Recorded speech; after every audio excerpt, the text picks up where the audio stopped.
Breaking news from the palace walls. And I mean this in the most literal sense possible. Because what we're about to discuss isn't tabloid speculation or manufactured drama designed to sell magazines.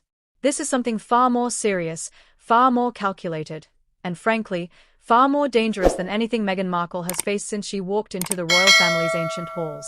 Buckingham Palace, the institution that has survived wars, scandals, divorces, and revolutions, has quietly initiated something that should make everyone sitting in that Montecito mansion extremely nervous. We're talking about an internal review. Not a public investigation. Not a press conference. An internal review into the royal documentation of Archie Harrison Mountbatten Windsor and Lilibet Diana Mountbatten Windsor. Now, I know what you're thinking. Documentation? Birth certificates? That sounds boring, right? That sounds like bureaucratic nonsense that has nothing to do with the real drama we all came here for. But here's what they are not telling you in the headlines. Here's the part that should make your spine tingle just a little bit. In the world of monarchy, documentation isn't just paperwork. Documentation is legitimacy itself. Documentation is the difference between being a prince and being a private citizen. Documentation is the invisible thread that connects a child born in California to a throne that sits thousands of miles away in London. And right now, according to sources close to the palace, that thread is being examined under a microscope. Can you imagine this? After years of Oprah interviews, Netflix documentaries, tell-all memoirs, and carefully staged paparazzi shots, the one thing that might actually unravel the Sussex brand isn't public opinion. It's not even the British tabloids. It's something as simple, as old-fashioned, and as undeniable as official records that either exist or they don't. Records that either follow royal protocol or they don't. Records that either tie these children to the crown or leave them floating in a very expensive, very well-decorated limbo. So buckle up, because what we're about to unpack over the next hour isn't just gossip. This is constitutional law meeting Hollywood branding. This is centuries of tradition colliding with Instagram captions. This is the moment where Meghan Markle discovers that you can control lighting, you can control narratives, you can even control which photos the world sees of your children. But you cannot control what's written in the royal archives. You cannot rewrite official Church of England records. And you absolutely cannot fake your way through succession law. Let's begin. Here's how this story really starts. Not with a press release. Not with a royal statement. Not with golden trumpets or breaking news chirons scrolling across CNN. It starts with silence. Because that's how the palace moves when something serious is happening. The institution doesn't panic. It doesn't react emotionally. It doesn't hold emergency meetings that leak to tabloids within hours. When Buckingham Palace has a genuine concern, a constitutional concern, it moves like a glacier. Slow. Deliberate. Absolutely unstoppable. And according to multiple sources familiar with the internal workings of the royal household, that glacier started moving approximately 6 months ago. Quietly. Discreetly. With the kind of precision that only an institution over 1,000 years old can manage. What triggered it? Well, that depends on who you ask. Some insiders point to the baptism issue. Remember when Meghan proudly announced that Lilibet had been christened in California? Remember how warm and family-oriented that announcement felt? How it seemed like such a normal, loving thing to do. Here's what didn't make the Instagram captions. The Church of England never recognized that ceremony as official. And in royal terms, if the Church of England doesn't recognize it, it might as well have never happened. Because for over 500 years, the monarchy and the Church have been legally intertwined. The sovereign is the supreme governor of the Church of England. Royal christenings aren't just spiritual ceremonies. They are legal, constitutional acts that bind a child to the institution. So when Lilibet was baptized by what sources describe as an Episcopal bishop in a private California ceremony, the palace quietly noted that there was no official record. No royal registrar present. No proper witnesses from within the establishment. No formal documentation that would satisfy the requirements laid out in centuries of precedent. And that's when the questions started. But it wasn't just Lilibet. Oh no. Once the palace archivists started pulling threads, they found more loose ends. Archie's birth certificate, for example. The one that was altered weeks after his birth. The one where Meghan's full legal name, Rachel Meghan Markle, was removed and replaced with Her Royal Highness, the Duchess of Sussex. Now, Meghan has claimed she never approved that change. She's suggested the palace forced it. Palace aides have denied that version completely, insisting any changes were made at the Sussexes' request. So we have two contradictory stories. Two different versions of what happened with a legal document that determines a child's official identity. And in the middle of that contradiction? Doubt. The kind of doubt that makes constitutional lawyers very, very nervous. Can you imagine this? The future of two children, their place in royal history, their potential claims to titles and privileges, all hanging on paperwork that nobody can seem to agree on. And here's where it gets even more interesting. Because while the public was distracted by interviews and documentaries and who wore it better comparisons between Kate and Meghan, the palace was doing something far less glamorous but far more consequential. They were going through the archives. Line by line. Signature by signature. Witness by witness. They were checking whether every box was ticked. Every form properly filed. Every ceremony properly recorded. Every requirement under the letters patent of 1917 properly satisfied. And what they found, according to sources, was not reassuring. Now, before we go further, let me ask you something. And I want you to really think about this.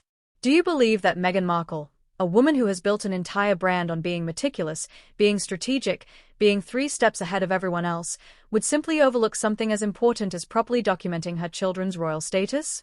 Or is it possible, just possible, that these irregularities weren't mistakes at all?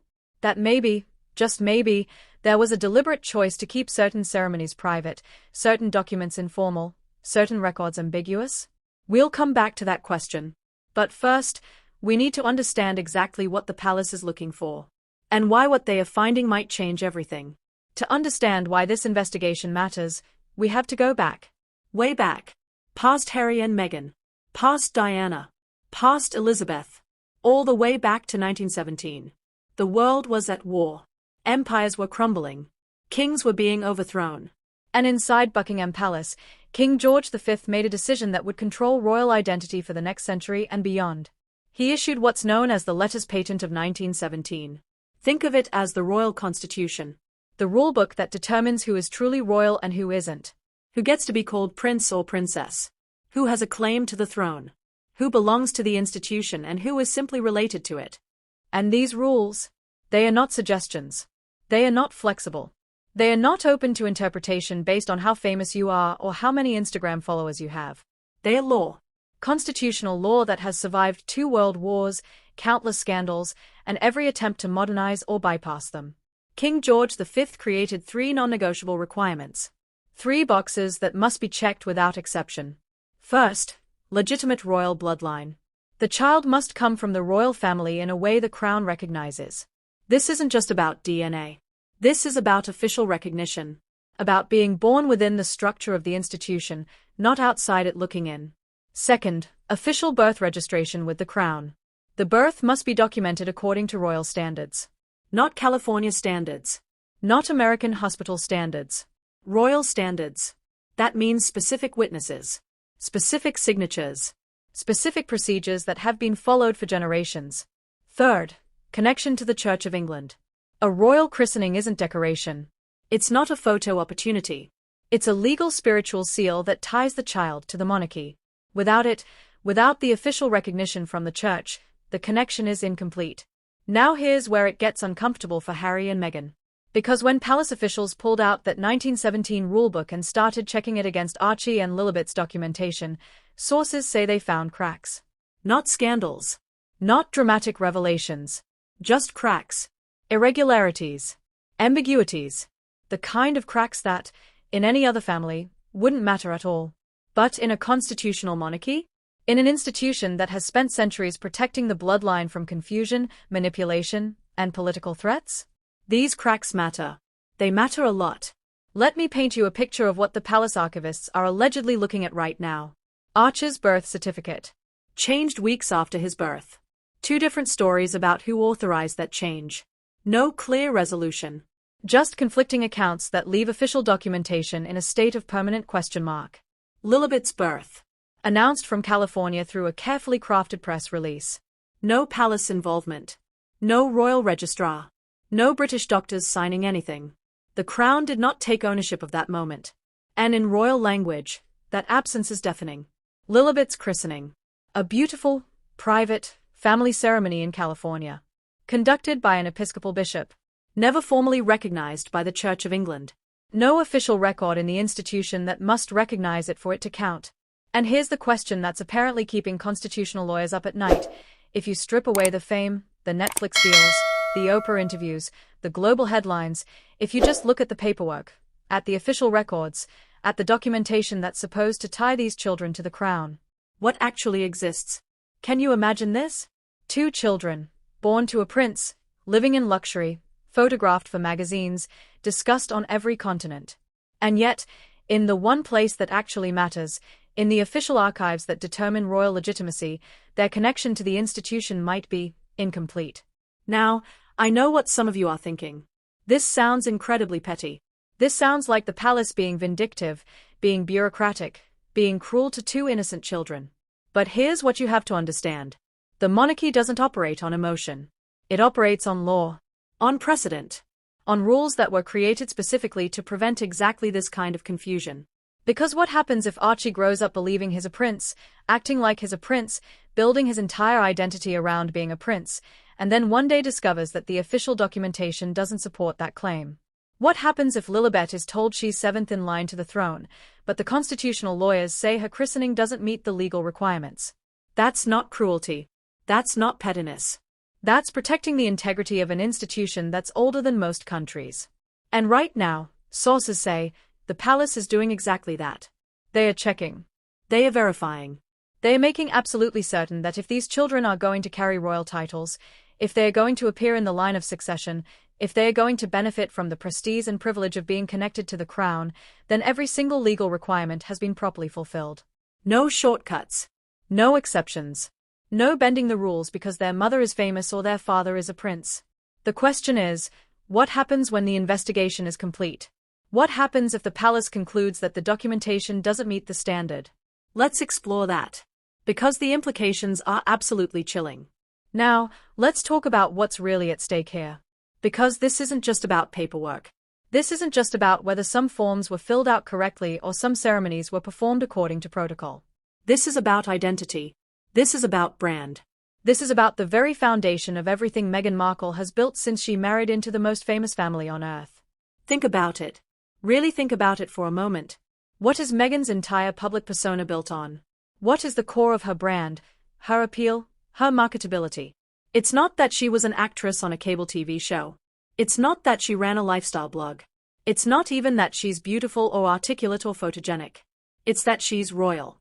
Or more accurately, it's that she married royal. It's that her children carry royal blood. It's that when she speaks, when she gives interviews, when she launches products or signs deals or appears at events, she does so as the Duchess of Sussex. As the mother of Prince Archie and Princess Lilibet. As a woman connected to a 1,000-year dynasty. Remove that connection, and what's left? She becomes just another celebrity. Just another former actress with a podcast and a lifestyle brand. Just another person in Montecito trying to stay relevant in a town full of people trying to stay relevant. Can you imagine this? Everything she's worked for, everything she's negotiated, everything she's monetized, all of it dependent on 2 children maintaining their royal status. Their titles. Their place in the line of succession. Their official recognition by the crown. And right now, that recognition is under review. Sources close to Meghan describe her as deeply concerned. Not panicked, they are quick to clarify. Meghan doesn't panic, but concerned. Aware that this investigation, quiet as it may be, represents an existential threat to her carefully constructed public identity. Because here's the brutal truth that nobody wants to say out loud. If Archie and Lilibet lose their royal status, if the palace determines that they don't meet the constitutional requirements to be recognized as prince and princess, Meghan doesn't just lose titles for her children. She loses her entire narrative. She can't position herself as a modern royal navigating tradition. She can't claim her children are being denied their birthright. She can't leverage royal mystique in her business deals and public appearances. She becomes, in the most fundamental way, irrelevant to the institution she's spent years either criticizing or monetizing, depending on which month you ask her. And the palace knows this. Oh, they absolutely know this. Some royal commentators have suggested that this investigation isn't really about documentation at all. That it's about something far more strategic. That the palace, after years of watching the Sussexes use royal titles to build a commercial empire while simultaneously attacking the institution, has finally found the perfect leverage point. Because you can't argue with archives. You can't spin official records. You can't do a sympathy interview about constitutional law. Either the documentation exists and it's correct, or it doesn't. Either the ceremonies were conducted properly, or they weren't. Either the children meet the legal requirements to be recognized as royal, or they don't. There's no middle ground. No room for interpretation.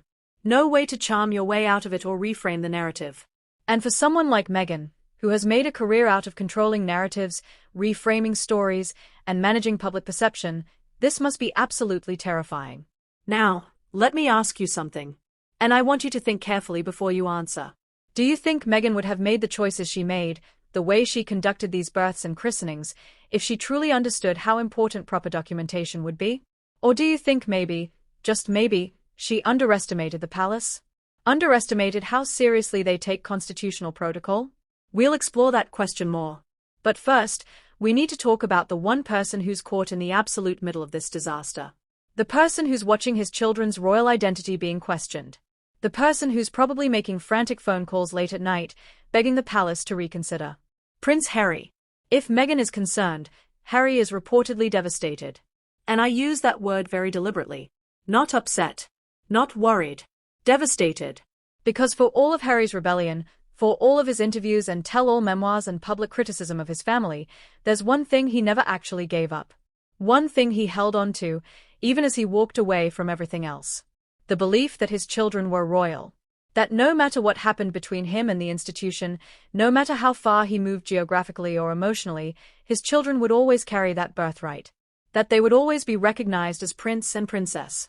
That they would always have a place in the line of succession. And now, that belief is being tested. Sources close to Harry describe him as making phone calls. Lots of phone calls. Late-night calls to palace officials, to constitutional lawyers, to anyone who might be able to help him navigate this nightmare. The calls, according to insiders, aren't angry. They are not confrontational. They are desperate. Harry is reportedly begging the palace to reconsider. To understand that stepping back from working royal duties doesn't mean stepping away from the Windsor bloodline. To recognize that his children are still grandchildren of a king. They still carry the same blood that runs through William's children, through every royal heir for generations. But the palace's response, sources say, has been consistent. Controlled. And absolutely chilling. This is not about emotion. This is not about family feelings or fairness or what seems right. This is about constitutional order. About lineage. About the rules that protect the institution from exactly this kind of ambiguity. One senior aide allegedly told Harry, in the most measured, professional tone imaginable, if the documentation doesn't meet the standard, then the titles cannot stand. It's not personal. It's protocol. Can you imagine receiving that message? Can you imagine being told that your children, your own children, might lose their royal status not because of anything they did, not because of any scandal or controversy, but simply because some forms weren't filled out correctly? Some ceremonies weren't conducted according to centuries-old rules? Harry, according to people familiar with his state of mind, feels trapped. He can't attack the palace publicly without making this worse. He can't go on Oprah and complain about constitutional law. He can't write another memoir chapter about how unfair the 1917 letters patent are. Because this isn't about public opinion. This isn't about winning hearts and minds. This is about legal requirements that either were met or weren't met.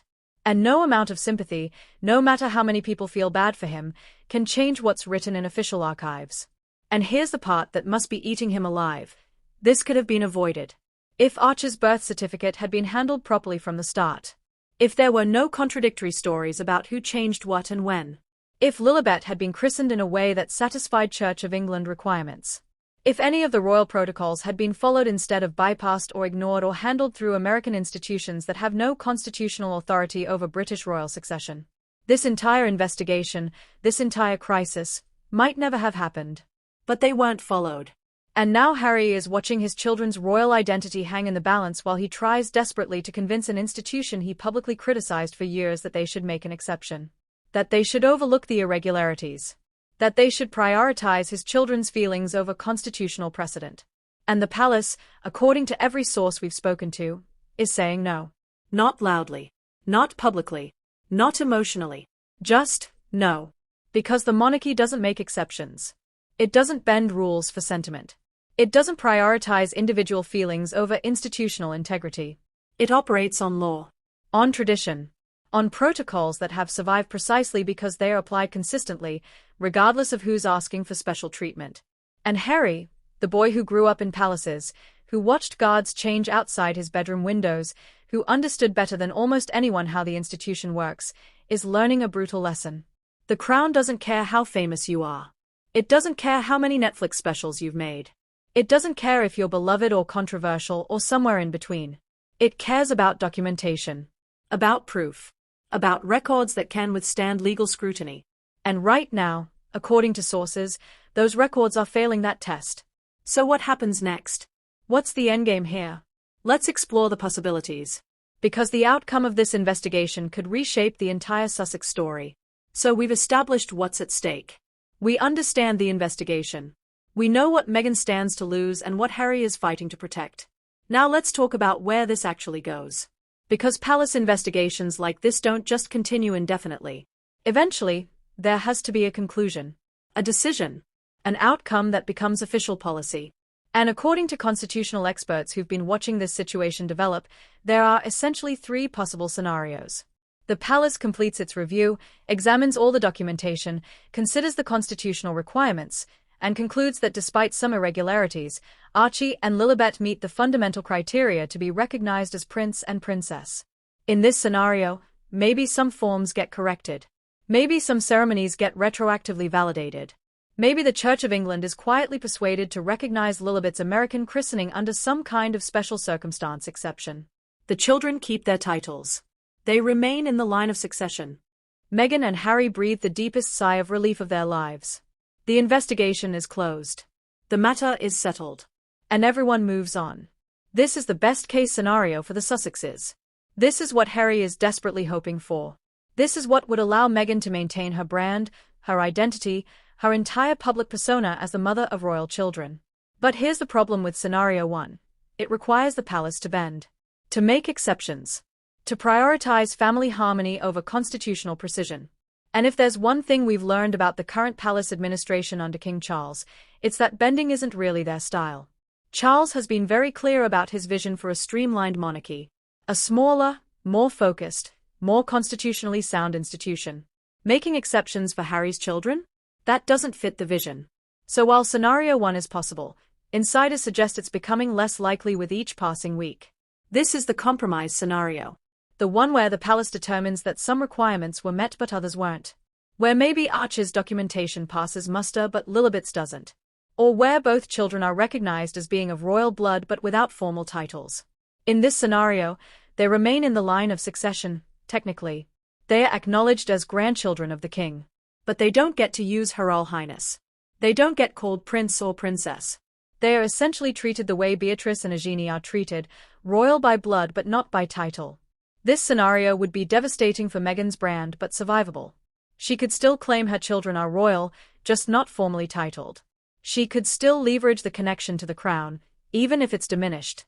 Harry would hate this outcome. It's not what he wants. It's not what he believes his children deserve. But it's better than the alternative. Which brings us to the nightmare scenario. The one that apparently keeps Meghan up at night.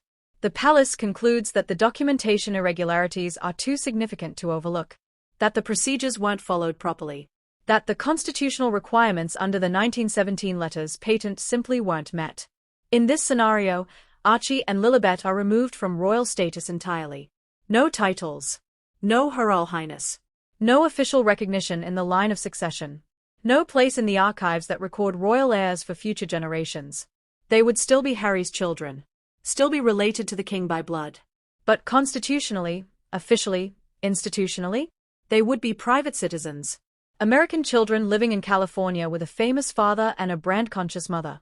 And their names, the names that Meghan and Harry chose so carefully, Archie Harrison and Lilibet Diana, would not be written in the royal records.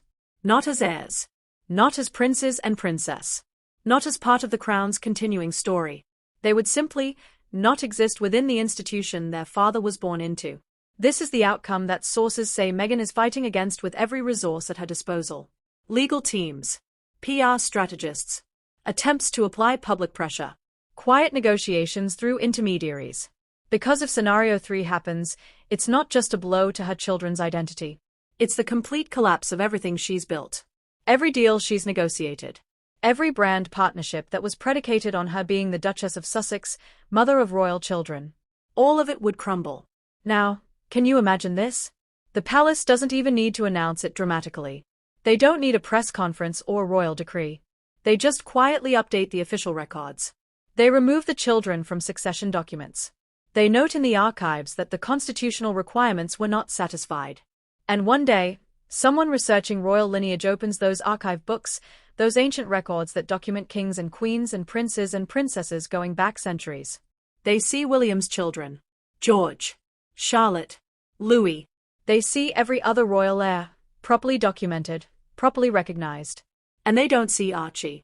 They don't see Lilibet. Because the monarchy made a deliberate choice. These children will not be part of our history. That's scenario 3.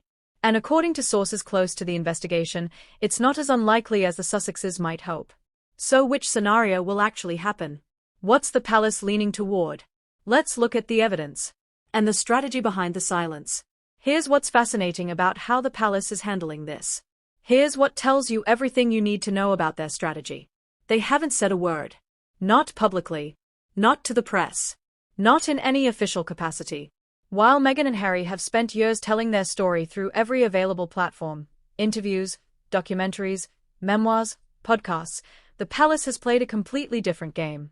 Silence. Because in royal strategy, silence isn't weakness. Silence is a weapon. A shield.